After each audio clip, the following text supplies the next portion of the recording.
Hey, bravo!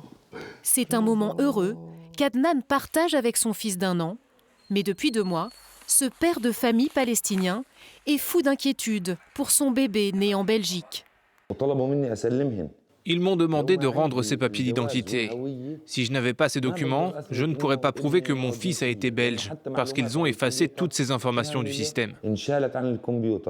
Ce petit garçon avait obtenu la nationalité belge à la naissance, comme le veut la loi lorsqu'un enfant n'a pas d'autre nationalité.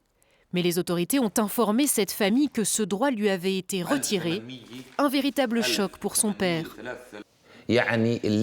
Donc, en fait, les demandeurs d'asile n'ont d'autre choix que de retourner dans leur pays pour enregistrer leur enfant. Comme ils ne peuvent pas retourner dans leur pays, eh bien, ça veut dire que l'enfant ne peut ni avoir de papier palestinien, ni conserver la nationalité belge. Alors que la Belgique ne reconnaît pas l'État de Palestine, comment considérer alors qu'être palestinien constitue une nationalité ? La justice du pays a tranché, estimant que les Palestiniens n'étaient pas apatrides, mais selon cet avocat, ces retraits de nationalité demeurent abusifs. Les instructions envoyées étaient totalement illégales parce qu'elles ne se préoccupaient pas de savoir ce que ces enfants vont devenir une fois qu'on leur retire la nationalité.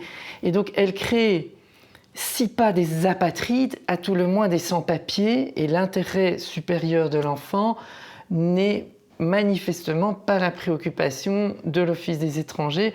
Les Palestiniens représentent la 3e communauté la plus importante à avoir demandé l'asile en Belgique les 2 dernières années. Le ministère à l'origine de ces retraits de nationalité n'a pas souhaité répondre à nos demandes d'interview, mais conteste par écrit toute volonté de vouloir durcir la politique migratoire.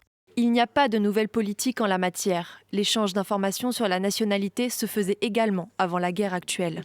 Pour Adnan, en tout cas, c'est la double peine, puisque depuis l'annonce du retrait de la nationalité belge de son bébé, il s'est vu réclamer de rembourser plusieurs mois de prestations sociales reçues en Belgique.